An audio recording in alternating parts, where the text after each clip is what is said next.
Olá, nesta aula nós vamos abordar o tema internacionalização e localização. Os objetivos específicos são conceitos sobre internacionalização e localização e apresentação de exemplos práticos. Vocês já viram que nossa arquitetura já foi projetada desde o início para suportar a internacionalização e em breve eu vou falar também nessa aula por que nós fizemos isso. Bom, alguns conceitos. Internacionalização é o processo de preparação do código do aplicativo para quê? Para suportar vários idiomas.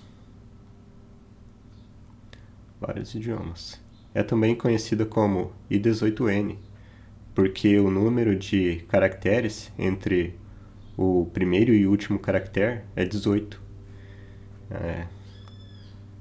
Aqui está o primeiro, o I, e aqui tem 18 caracteres do inglês, e aqui o N. Então é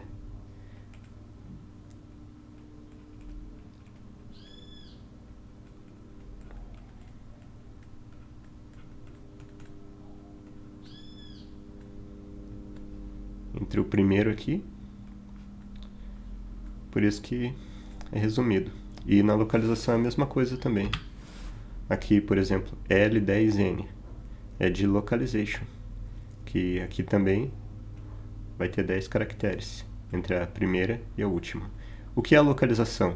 É o processo de adaptação de um aplicativo internacionalizado, que já foi internacionalizado, de modo que ele suporte uma linguagem em um local específico.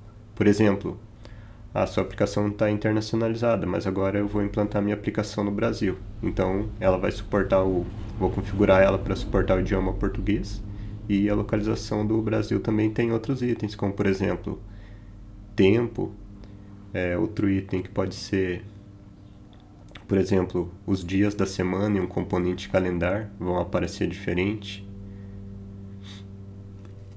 Tem o horário também. Um local é um ambiente que inclui informações específicas, regionais e de linguagem.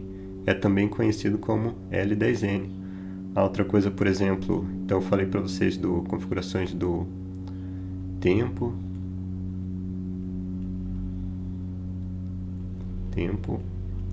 Tem outra também que é moeda. E a outra que é o idioma. Apagar aqui. Idioma.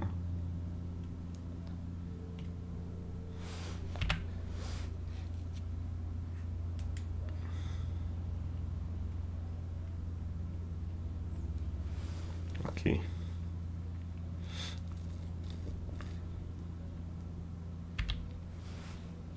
Qual é a relação entre as duas, entre a internacionalização e a localização?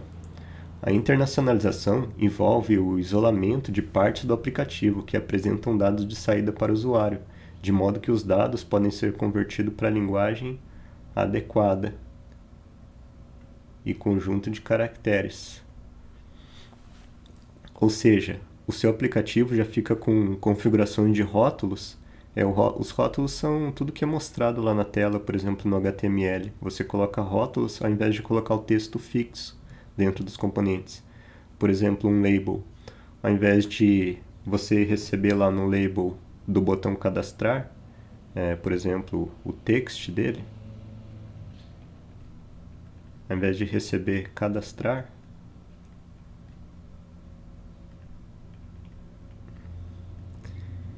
ele vai receber o quê? Vamos considerar que isso aqui sai fora, e ele vai receber uma chave, um rótulo, que tem várias formas de passar isso. Pode ser assim, entre colchetes. Deixa eu fazer aqui.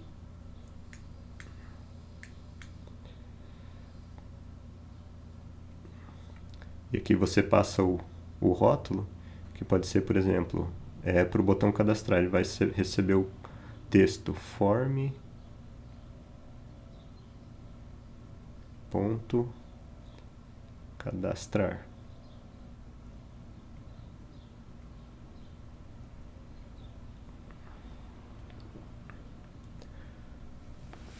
E assim fica flexível. Qualquer idioma que você passar e você ter o arquivo de propriedades, que eu vou mostrar depois na sequência, que nós já fizemos isso no desenvolvimento, ele vai receber esse rótulo e vai completar ali o arquivo. Vai receber o texto que está no rótulo e completar a saída.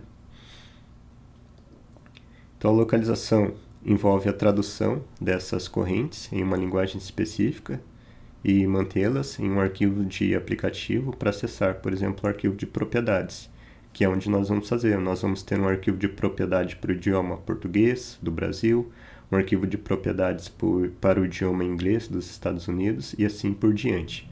Assim, internacionalizar um arquivo permite que ele seja adaptado a novas regiões, enquanto a localização fornece a adaptação de um aplicativo já internacionalizado a um país ou região específica.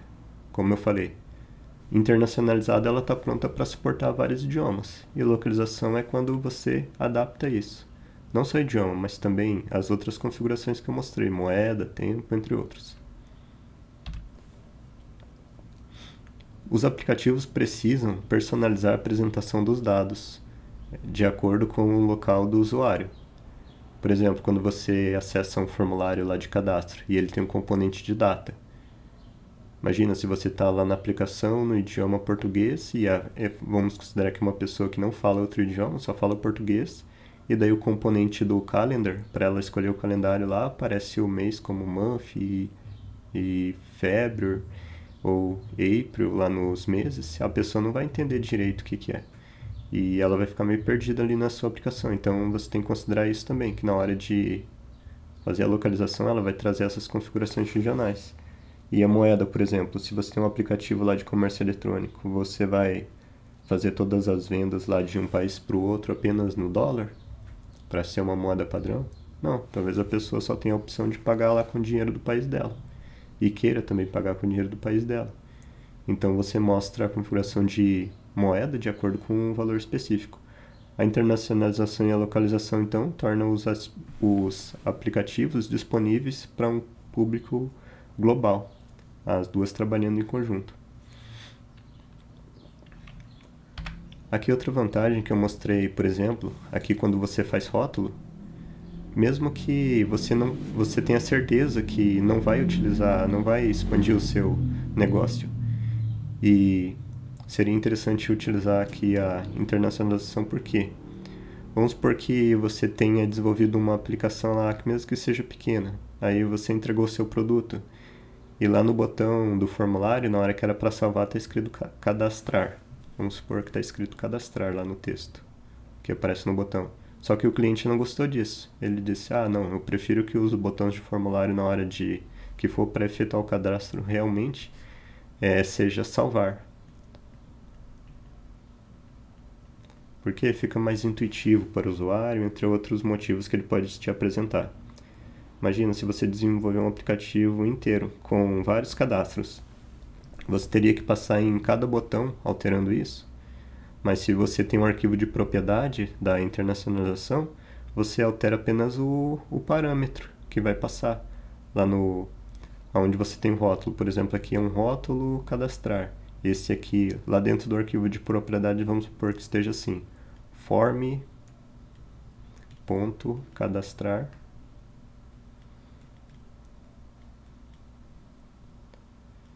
recebe cadastrar.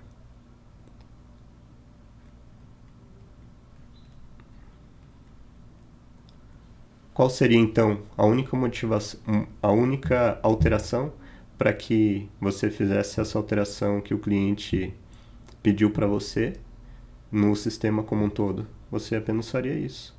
Aqui onde estava escrito cadastrar, você apaga.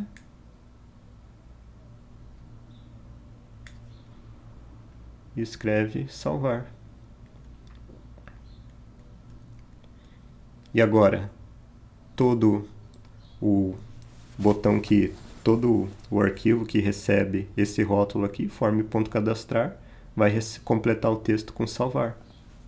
Mesmo que esteja escrito cadastrar aqui, porque isso é apenas um rótulo. E o rótulo é isso aqui, a chave. Já passei isso.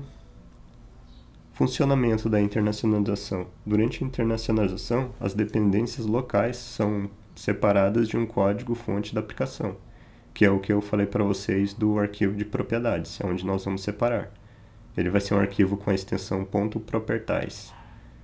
Os exemplos dessas dependências locais incluem os rótulos das interface com o usuário, o conjunto de caracteres de mensagens, a codificação, os formatos numérico, de moeda e de tempo. Todos esses arquivos serão considerados. E a localização. Durante a localização, a aplicação internacionalizada é adaptada para um local específico, como eu falei para vocês, para um país. Algumas recomendações. A internacionalização é normalmente supervisionada ao desenvolver um aplicativo da web corporativo, porque esses tipos de aplicativos são normalmente direcionados a um espaço de usuário local específico. Ao desenvolver um aplicativo que pode ser usado globalmente, você deve considerar a internacionalização desde o início, porque é muito mais fácil você já projetar a aplicação do que depois você ter que adaptar ela. Imagina se a sua aplicação tem vários formulários e você foi desenvolvendo, copiando um do outro ali, reutilizando o código. Só que na hora de internacionalizar, você teria que passar em formulário por formulário, alterando esse campo. Então, se você já tem um formulário lá padrão, por exemplo, no seu CRUD, quando você faz a tela cadastrar, geralmente você reutiliza o código, você copia o arquivo HTML lá de um cadastro de marca para criar o cadastro do modelo, por exemplo. Então, se o seu arquivo já estava todo configurado com internacionalização, você vai apenas alterando o rótulo e alterando no arquivo de propriedades. Mas se você tivesse começado desde o início, sem isso, você teria que fazer formulário por formulário essas alterações, não só no arquivo de cadastro, mas nos de listar, se for o caso. Aqui na nossa aplicação nós utilizamos o mesmo formulário e fizemos uma condição lá para ver se era cadastrar ou editar. Mas tem arquitetura, por exemplo, que o arquiteto projeta lá um formulário para cadastrar e o outro formulário para editar. Então teria mais trabalho ainda. É mais fácil projetar a aplicação que seja capaz de internacionalizar ao invés de reprojetar uma aplicação existente posteriormente, pelo motivo que eu acabei de explicar para vocês. Planejar a internacionalização e localização no início é igual a economia de tempo e dinheiro. Porque quando você tem todo esse retrabalho, você tem que considerar que você também está gastando mão de obra de pessoas. E isso aí está gastando também energia da empresa e outros recursos, tudo que é investido lá no setor. Então, quando você tem todo esse gasto aí para fazer uma manutenção, você está gastando mais dinheiro, então isso reduz o seu lucro. Então, internacionalizar desde o começo é uma boa prática, tendo em vista isso, que aumenta o seu lucro. Obrigado e até a próxima aula.